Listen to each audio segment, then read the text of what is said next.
I was 35 when I turned the key in the lock of the house I had sworn never to see again. The air smelled the same: dust, wet leaves, and something stale beneath it, like a breath held too long. Stillwater Lane hadn't earned its name honestly. Nothing on this road had ever been still. Even now, as my car idled behind me and the sun sagged low in the sky, the house hummed with a quiet tension, the kind you feel before a storm breaks. The door resisted when I pushed it open. Of course it did.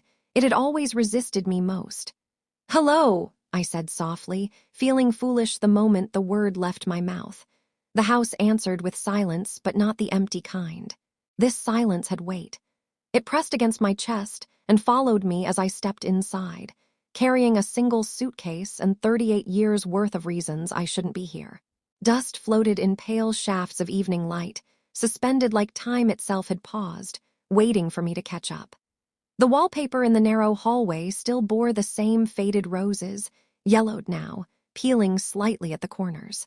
My mother had chosen that pattern. She said it made the house feel alive. I swallowed. Alive, that was one word for it. My footsteps echoed louder than they should have, too loud. The sound traveled farther down the hallway than the space should allow, as if the house were stretching itself, listening. I felt it then, the same sensation I used to get as a child, the unmistakable feeling of being observed. I didn't look back. Not yet. The realtor's key ring still hung on a hook by the door, though no realtor had been here in years. The house never sold. Not really. People came, walked through once, maybe twice, and left with forced smiles and excuses. Too dark, they'd say. Too quiet. Bad energy. They were kinder to strangers than the house had ever been to us. I set my suitcase down near the stairs. The banister was cold under my fingers when I touched it, sending a small shiver up my arm. Everything felt preserved, like the house had been holding its breath, waiting for me to return so it could finally exhale. "I won't be long," I whispered. "Just a few weeks." I didn't know who I was trying to convince. The living room was exactly as I remembered it, and somehow worse. The furniture sat in stiff arrangement, untouched and slightly askew, as though someone had left mid-conversation and never returned. The couch cushions still fought back when I pressed into them, firm and resentful. On the mantel, the clock had stopped at 3:17, its hands forever locked in that moment. I turned away from it quickly. My reflection caught my eye in the darkened mirror above the fireplace. I barely recognized her. Older, sharper around the eyes. The softness had left my face years ago, worn down by time and things I never talked about.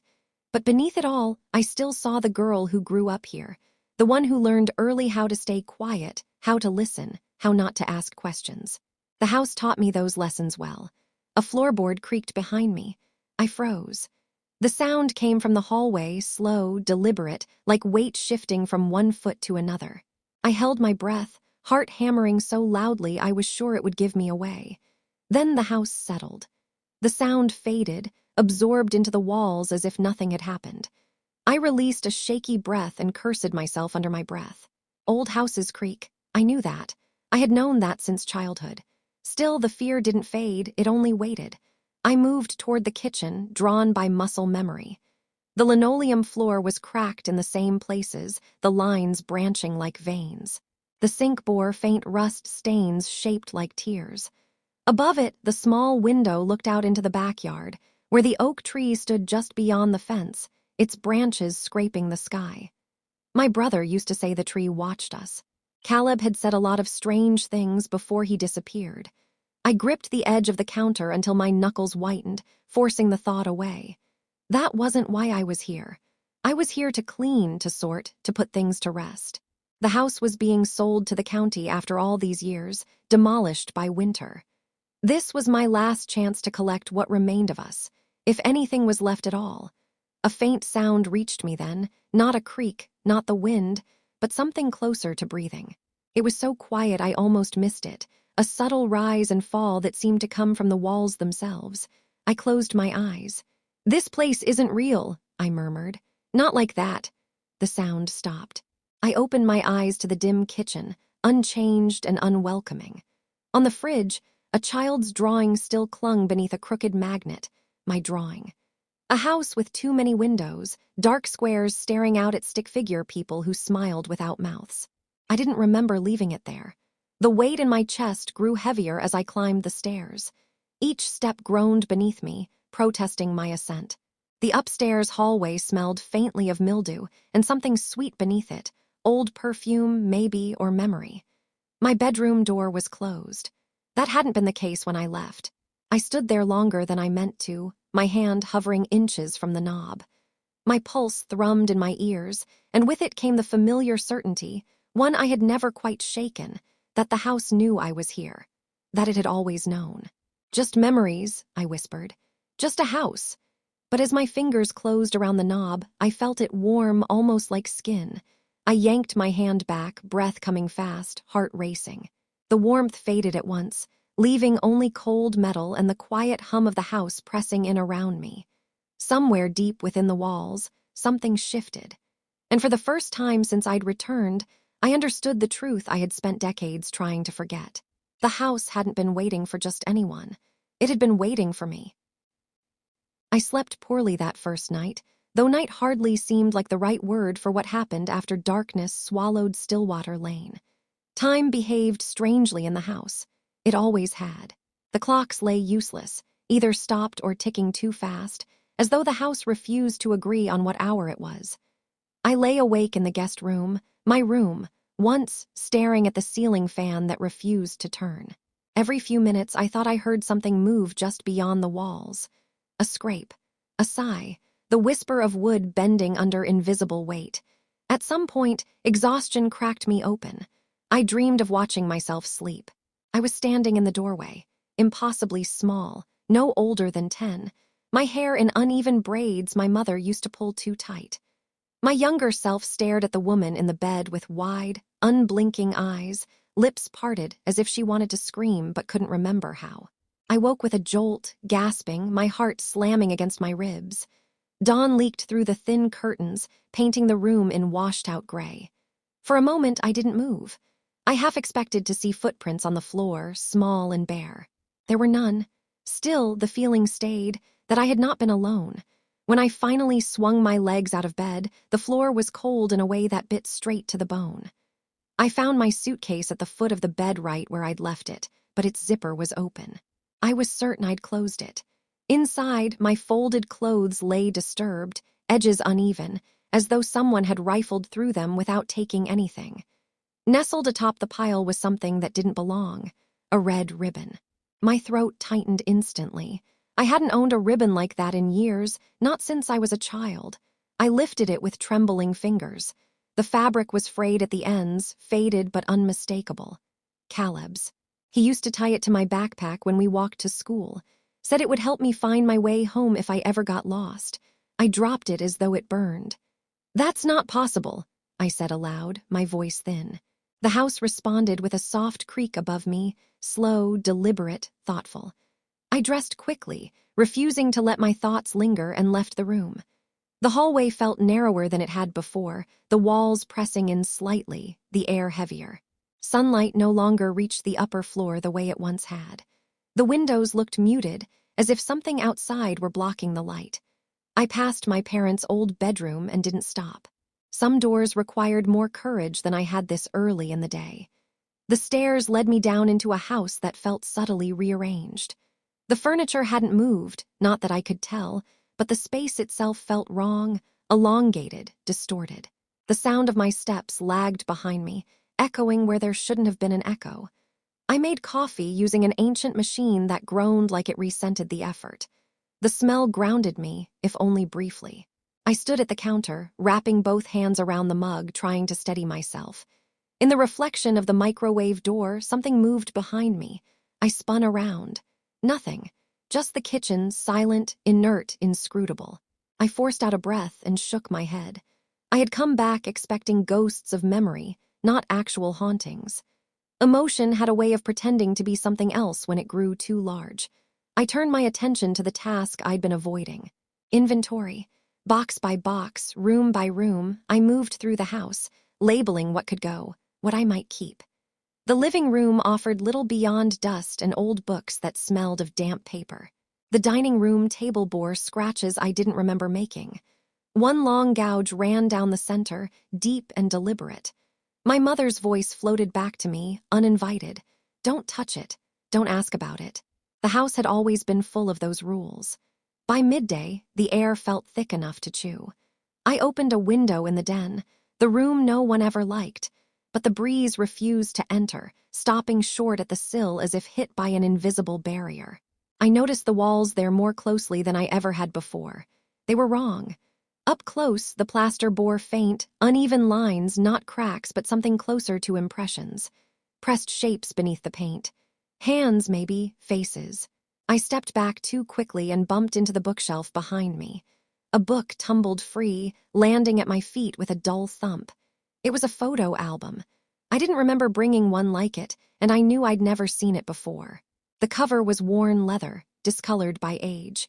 My name was pressed faintly into the front, the letters uneven, as though someone unfamiliar with writing had carved them. I opened it slowly.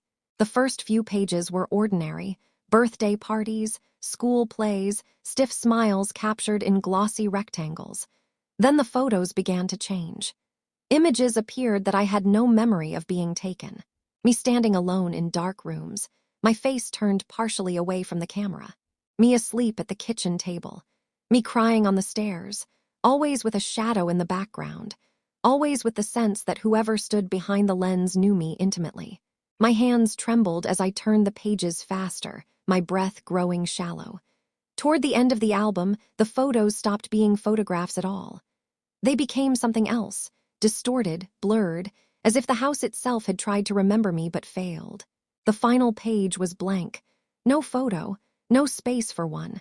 Just a faint indentation, the size and shape of a face pressed desperate against the paper from the other side. I snapped the album shut and left the den, my pulse racing. The hallway outside felt colder, the shadows deeper. The house was learning me again. Of that, I was certain.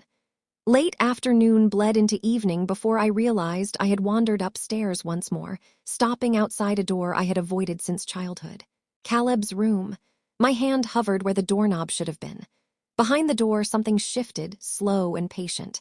The house remembered me, and it remembered him. I stood there, torn between terror and longing, realizing too late that memory, like the house, was not passive. It watched, it waited, and it wanted me to open the door. I didn't open Caleb's door. Not that evening, anyway. I stood there long enough for the muscles in my legs to ache, for the shallow rhythm of my breathing to feel foreign in my own chest. The house seemed to lean toward me, listening, expectant. When I finally stepped back, the floorboard beneath me sighed, soft, disappointed. "I can't," I whispered, though I wasn't sure who I was speaking to. The hallway lights flickered when I turned them on. They'd never flickered before. The bulbs hummed faintly, casting shadows that stretched too far up the walls, bending at odd angles as if obeying a different geometry altogether. I retreated downstairs and spent the evening pretending the house was just wood and nails and rot. I ate soup straight from the can, sat on the edge of a chair rather than the couch, kept my back to a wall at all times. Every sound set my nerves alight: the tick of settling wood, the sigh of wind brushing the eaves, the low, constant murmur that never quite resolved into silence. When night came, it brought no comfort.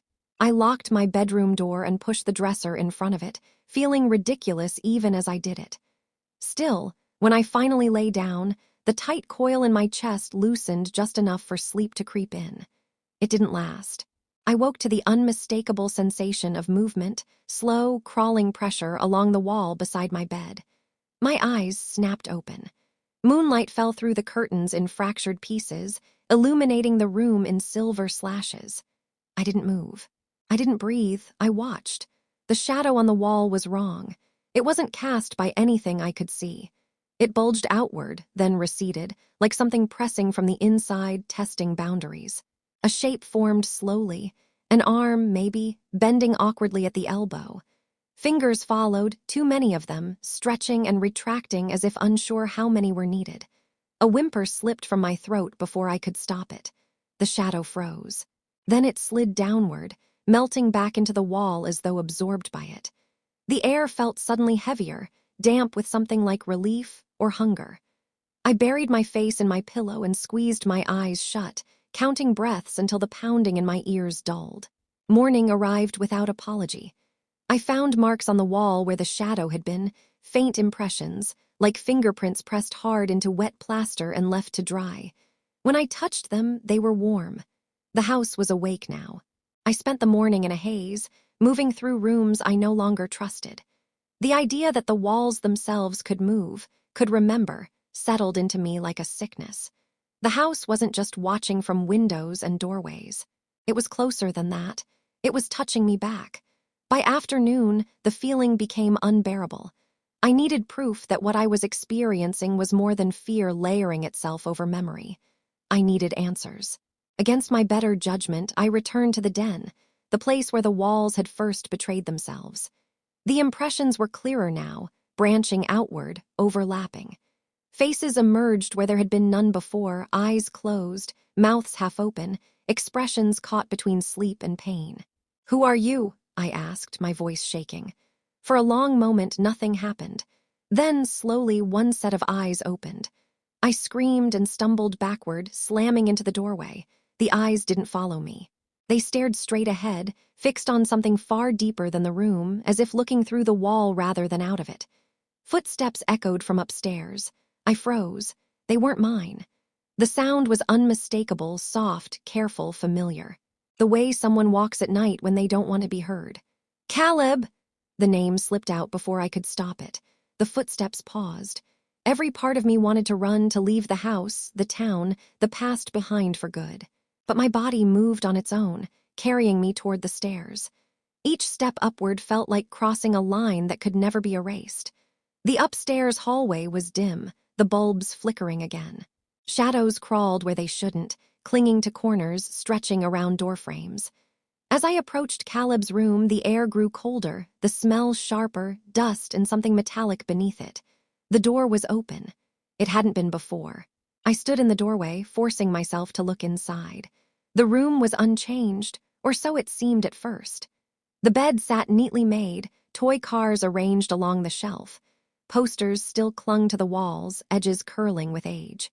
But the farther I stepped in, the clearer it became that something was wrong. The walls pulsed faintly, almost imperceptibly, rising and falling like a steady breath. Shadows rippled across them, folding inward and outward in slow waves. "Caleb," I whispered again. The closet door creaked open. Darkness spilled out like ink, pooling at the floor before drawing itself upward into a shape I recognized all too well. A boy, thin and pale, his features blurred as though remembered imperfectly. His eyes were wrong, too dark, too knowing. "You left," he said. The voice echoed oddly, layered over itself, as if spoken by many mouths at once. Tears burned in my eyes. "I looked for you." The figure tilted its head. "Not hard enough." The walls shuddered, and all at once the room felt too small to hold what stirred within it. Shadows pressed outward, faces emerging briefly before sinking back into the plaster. "He didn't leave," the walls whispered. "He stayed."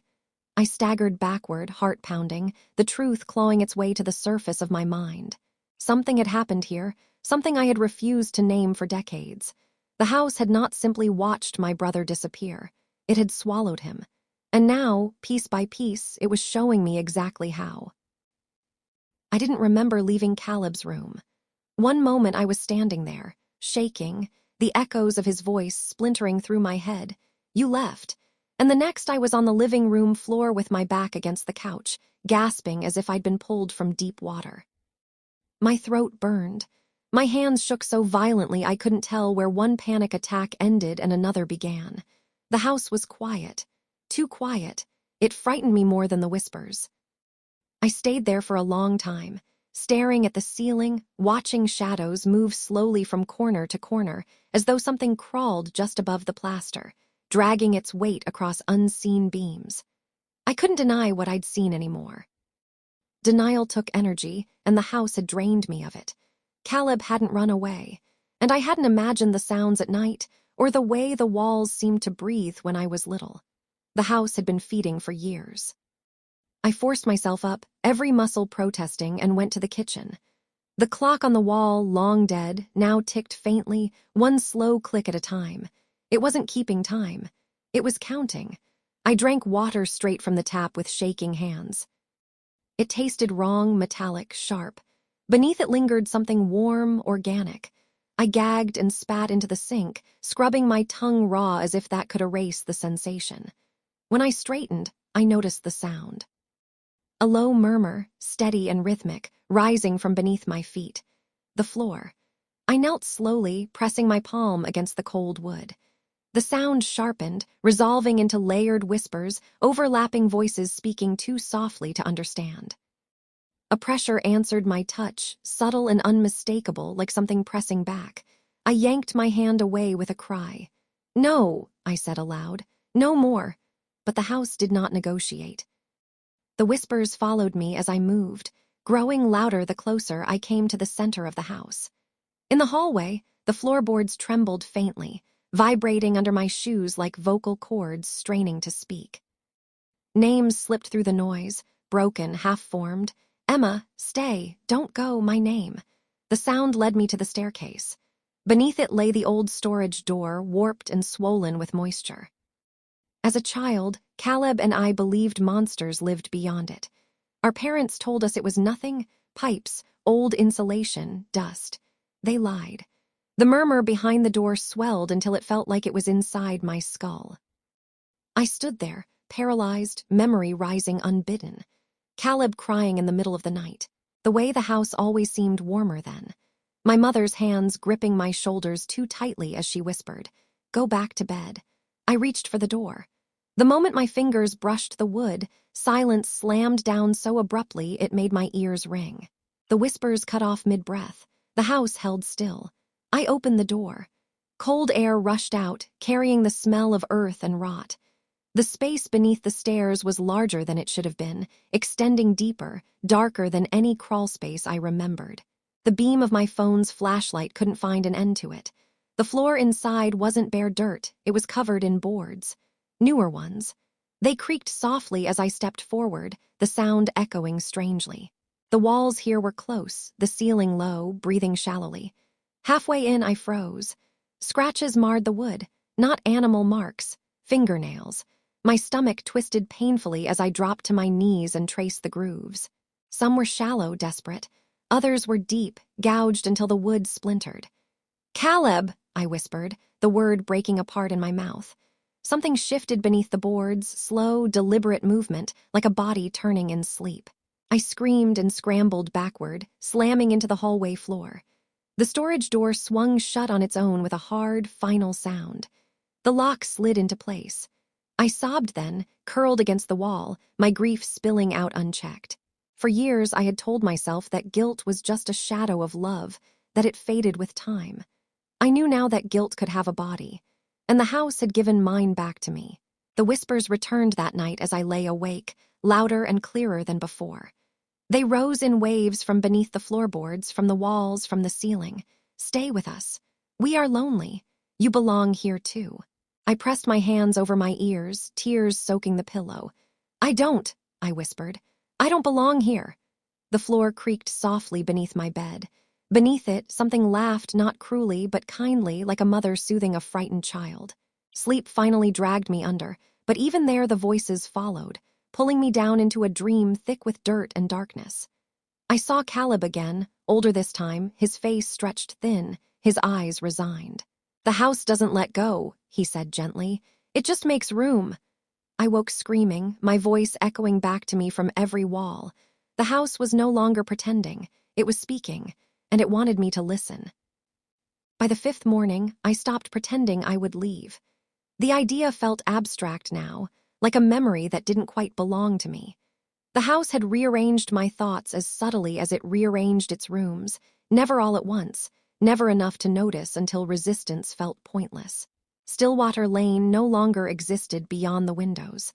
I knew that without testing it. I avoided the windows anyway. They unsettled me most, not because of what they showed, but because of what they didn't. I discovered that slowly, over the course of the morning, while tracing the perimeter of the house. From the outside, I remembered a modest, aging structure with pale siding and narrow panes of glass. Inside, though, the windows didn't behave consistently. Some let in gray light without offering scenery. Others reflected rooms that weren't behind me. And one I didn't remember at all. It was at the end of the upstairs hallway past Caleb's room where the house should have ended. I stopped short when I saw it, my breath hitching in my chest. A window, tall and narrow, framed in dark wood that drank the light. No curtains. No dust, just pristine glass. It hadn't been there when I was a child. I was sure of that. There had been nothing at the end of the hall, just a blank wall my mother once promised she would hang pictures on and never did. I approached it slowly, heart pounding. The glass reflected me at first, pale, hollow-eyed, fraying at the edges. Then, as I drew closer, the reflection shifted. My image blurred and slid aside, replaced by something deeper. A room. Not the hallway behind me. Not any room I recognized. This one was vast, dimly lit by a single bare bulb hanging from an impossibly high ceiling. The walls pulsed faintly, layered with shadows that twitched and breathed. The floor was uneven, sloping inward toward a darkened center like the inside of a bowl. Shapes moved there. People, dozens of them, standing shoulder to shoulder, pressed too tightly together. Some faced outward, their features indistinct, their mouths moving soundlessly. Others had turned inward, heads bowed, as though listening to something beneath their feet. "Who are you?" I whispered. The glass rippled. One of the figures looked up. It was my mother. She appeared younger than when she died, her hair still thick and dark, her eyes tired but sharp. She stared directly at me, through me, with an expression I recognized all too well.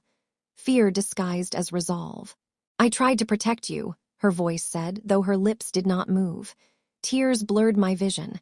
I pressed my forehead against the cool glass. "By letting it take him," her mouth trembled. "It was already hungry." The house creaked softly behind me, approving. I stumbled back, shaking, and nearly collided with the wall that shouldn't have been there. The hallway felt longer now, stretching farther than its length allowed. Every door stood slightly ajar, dark seams revealing slivers of rooms that breathed shallowly in unison. The window called to me. I felt it like a pulse in my veins, tugging gently, insistently. The house wanted me to look again, to understand, to accept. I fled downstairs and stepped into the living room, only to find it changed. The furniture sat closer together, crowding the space. The ceiling sagged visibly, pressing down like a low sky. The clock on the mantel ticked loudly now, its hands spinning in slow, deliberate circles. 3:17, always 3:17. The hour Caleb vanished. I clutched at my chest, the old panic surging back with teeth. The house groaned around me, a sound halfway between pleasure and pain. "I remember now," I said hoarsely.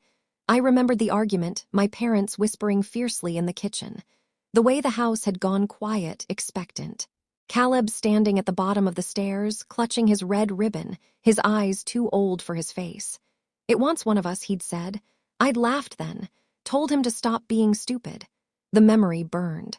I spent the afternoon pacing, avoiding mirrors and windows, afraid of what might look back at me next. But as the light dimmed, the house grew restless. The walls pulsed more frequently. The floorboards sighed beneath my feet. The window called again. At sunset, I returned to it. This time, when I approached, the glass did not show a room. It showed a door standing alone in darkness. A familiar door, the one beneath the stairs. Behind me, something clicked softly, the sound of a lock being undone. "You can see him," the house whispered, its voice everywhere and nowhere at once. "You can make it right." "I don't know how," I whispered back. The window warmed beneath my touch, pulsing like a living thing. "Stay," it urged. For the first time since my return, I realized the truth buried beneath all the terror. The house didn't want to kill me. It wanted to keep me. And a small, traitorous part of my heart, aching with loss and guilt and love, wondered what it would be like to finally stop resisting. To step through the window, to see my brother again. I didn't sleep, not because the house wouldn't let me, though it tried, but because somewhere deep inside me, something had finally hardened. Fear had worn me thin, grief had hollowed me out, but now anger had arrived, hot and sharp and clarifying. The house had taken too much. I sat at the kitchen table as the dark faded into a weak, colorless morning, my hands wrapped around nothing, my mind circling the same memories again and again. Not the ones the house showed me, the curated fragments, the carefully chosen suffering, but the ones it couldn't control. My brother laughing so hard he snorted. My mother singing while she cooked, off-key and unapologetic. My father standing in the doorway at night, silently counting our breaths before going back to bed. We had been real once. Whole. The house wanted me to forget that. I stood and felt the floor respond, a subtle tightening beneath my feet. It knew something had changed. The walls creaked softly, not in hunger now, but in warning. "I know what you are," I said aloud. The kitchen lights flickered, offended. I spent the morning searching, not wandering this time, not drifting where the house nudged me, but looking with intent. I opened drawers that resisted, pried up floorboards that groaned like wounded animals. I ignored the whispers that followed me, first coaxing, then accusing. Ungrateful. We kept him close. We kept them all safe. Safe. By midday, I reached the master bedroom. I hadn't crossed its threshold since the night everything unraveled. Back then, my mother had slammed the door shut and locked it from the inside, her voice raw as she told me to go to my room. I remembered standing in the hallway, listening to the house breathe through the walls, listening to my father cry for the first time in my life. The door resisted now, just as it had resisted years ago. I forced it open. The room was wrong in a quieter way than the others, less distorted, more deliberate. The bed was made, the sheets smooth and unwrinkled despite decades of neglect. On the nightstand sat a single object, placed carefully at the center. A leather-bound journal. I knew it instantly, even before I touched it. My mother's. My hands shook as I opened it. Her handwriting filled the pages, tight, precise, growing less controlled as the entries progressed. "The house is not empty," one entry read. "It listens when we don't speak." Further on, we tried leaving. The headache came first, then the noise. It followed us until we turned back. And finally, near the end, written in a hand that barely held together, "It does not want all of us. It only needs one. Children are easiest. They still believe in doors." My vision blurred as tears fell onto the page. There it was, the truth I had circled my entire life without touching. My parents had known. They had bargained. The house had not stolen Caleb in the night. It had been fed. A scream tore out of my throat, raw and animal. The walls shuddered violently, picture frames crashing to the floor. The house howled, not in pain, but in outrage. "He was a child," I screamed. "He was your child too." The journal slammed shut on its own, skidding across the room and striking the wall hard enough to leave a dent. "He stayed," the house whispered, its voice cold now. "You left." "I was 10, I sobbed. "I didn't get a choice." Silence fell, thick, unstable. Then the house shifted, not subtly this time. The floor tilted beneath me, the walls groaning as the layout bent inward. Doorways stretched into arching mouths, the windows darkened to mirrors that reflected only shadow. The house was no longer pretending to be a house. It was revealing itself. I ran. Down the hall, past Caleb's room, where the door now stood open wide. I caught a glimpse of him within the walls, his face half-formed, his eyes full of something that broke me more than fear ever could. Understanding. "I didn't know," I cried to him as I ran. "I swear I didn't know." The stairs screamed beneath my feet. The front door loomed ahead, and for the first time since I returned, I saw it clearly. It was sealed. The handle turned uselessly in my grip, burning hot, alive beneath my palm. The house leaned in, every surface watching, listening, waiting. "You belong to this family," it murmured, "and we take care of our own." I slid down the door, shaking, my anger dissolving into despair. It wasn't just about hunger. The house didn't feed on bodies. It fed on love, on guilt, on the things no one survives intact. And now that it had reminded me what it took from us, it was ready to take something more. Me. Unless I found a way to stop it, or the courage to take what it wanted and turn its hunger against itself. The house grows impatient when you make it wait. I learned that as I sat on the floor with my back against the sealed front door, my skin still burning where the handle had blistered my palm. The walls pulsed in slow, aggravated rhythms, like a giant heart struggling to calm itself. Somewhere above me, something scraped along the ceiling, not moving toward me, not away, just reminding me it could. I wiped my face with shaking hands and forced myself to stand. Running had never saved anyone in this house. I knew that now. "All right," I said hoarsely, raising my voice so it would hear me everywhere at once. "You want me to stay? Then you're going to show me everything." The house didn't answer immediately. It never did when challenged. Silence was one of its oldest weapons. Then, from behind me, the floorboards creaked. Footsteps. Not the careful, hesitant kind this time, but steady, confident. I turned. Caleb stood at the base of the staircase, not the half-formed shadow from before, not the warped reflection stitched together from memory. This Caleb was whole.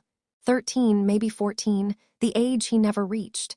His hair fell into his eyes the way it always had, his red ribbon tied loosely around his wrist. My knees nearly gave out.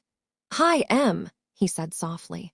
I covered my mouth, a sob ripping free as I crossed the room in 3 unsteady steps. I stopped inches from him, terrified to touch him, afraid he might dissolve if I did. "I'm so sorry," I whispered. "I didn't know. I swear I didn't know."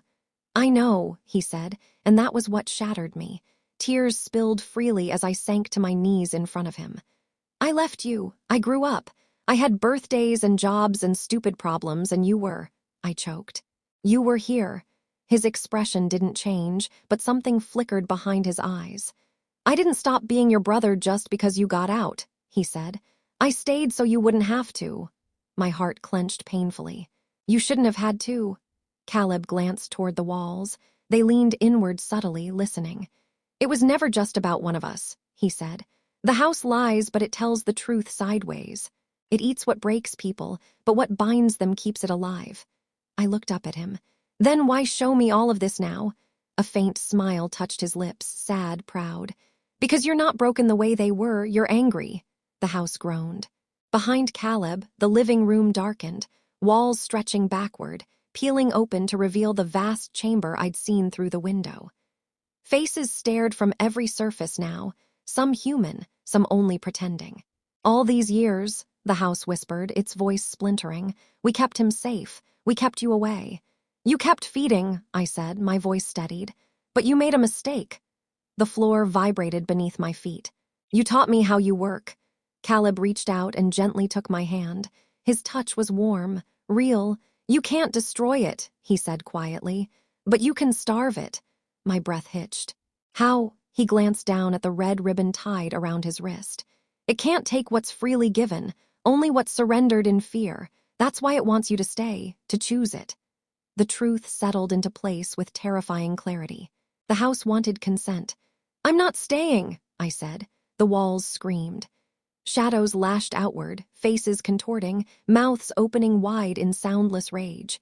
The ceiling cracked, fragments of plaster raining down as the house convulsed. "You don't get to have us," I shouted, standing, my grip tightening on Caleb's hand. "You never did." "You will be alone," the house howled, just like before. I laughed then, wet, broken, victorious. "I already survived that." Light burst through the windows, not gray, not muted, but real sunlight, blinding and sharp. The house recoiled, groaning as its shape began to collapse inward, walls folding like paper. Caleb squeezed my hand once. "I have to stay," he said gently, "but not like this, not inside it." My chest burned. "I don't want to leave you." "You're not," he said. "You're taking me with you." He pressed the ribbon into my palm. The house screamed one final time as the floor split open, shadows unraveling, rooms tearing themselves apart. I ran toward the door, toward the light, holding the ribbon tight as the world warped around me. As I crossed the threshold, the sound cut off abruptly. Silence. Real silence. The house behind me sagged inward with a long, exhausted sigh, its windows dark and empty at last. I stood there shaking, sobbing, clutching the ribbon as dawn broke clean and bright across Stillwater Lane. For the first time in my life, I looked back, and the house did not look back at me. They demolished the house 3 weeks later. I didn't watch it happen. I stood at the edge of Stillwater Lane while machines tore into wood and plaster that had once known my name, my footsteps, my fear. I stayed far enough away that the sound reached me softened, muted thuds, the crack of breaking beams, the long exhale of something finally emptied. The first wall fell inward, not outward. Someone remarked on it later, said it was strange. I said nothing. When it was done, there was less left than anyone expected. No hidden rooms, no crawl space beneath the stairs, just a shallow foundation and soil too dark for the area, as if something had leached into it over time. The oak tree in the backyard withered within days. Standing there, clutching the red ribbon in my pocket, I felt an ache I knew would never fully fade, but it had changed shape. It no longer hollowed me out. It no longer whispered at night. It had weight now, like a stone I could carry instead of a wound that carried me. That mattered. I stayed in town long enough to sign papers and answer polite questions no one wanted real answers to. People looked at me differently once the house was gone, confused, unsettled, like they were trying to remember something important and couldn't quite reach it. I understood that feeling better than anyone. On my last night, I slept with the window open. No whispers came. No breath moved beneath the floor because there was no floor. Just unfamiliar quiet and the sound of insects reclaiming the dark. I dreamed not vividly, not terribly, but simply. Caleb stood beside me at a shoreline I didn't recognize. The air was warm, the water calm. "You're going to be okay," he said. When I woke, the ribbon lay coiled beside me, perfectly still. I left town at sunrise. Years later, long enough that my face no longer carries the constant vigilance it once did, I sometimes think about that house, about how we talk about places as if they're passive, as if they don't remember us, as if they don't learn what we fear and love most. I know better. We leave pieces of ourselves behind wherever we hurt. Most places let them fade. Some don't. The house never chased me. It never followed. It didn't need to. It lived in the quiet spaces I carried for years, in hesitation, in guilt, in the way I avoided looking back. When I finally stopped running, when I named what it took and refused to give it anything more, it lost its hold. That was the thing it never understood. I didn't survive by escaping. I survived by choosing. I keep the ribbon in a drawer now. Not hidden, just placed. It reminds me that love doesn't have to imprison to be powerful. That memory can hurt and still heal. That staying isn't always loyalty, and leaving isn't always betrayal. Sometimes, saving yourself is the bravest way to honor the dead. I drive past old houses now without flinching. I walk into unfamiliar rooms without listening for breath in the walls. I sleep through the night.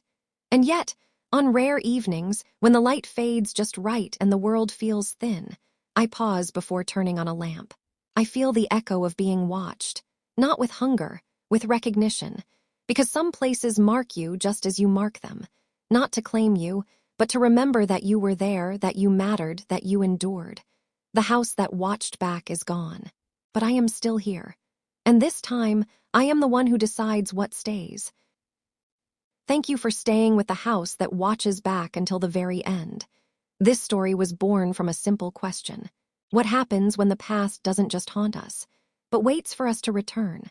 Beneath the walls, whispers, and shadows, it is ultimately a story about grief, guilt, and the courage it takes to choose ourselves after surviving something that tried to define us.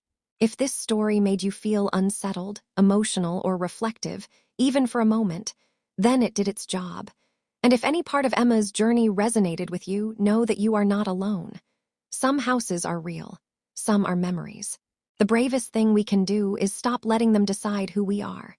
If you enjoyed this story, like it to support more suspense and emotional storytelling, share it with someone who loves psychological thrillers, subscribe for more original stories, chapters, and worlds waiting to be explored. Your support keeps these stories alive. And remember, not everything that watches wants to hurt you. Some things are just waiting to be understood. Stay curious. Stay brave.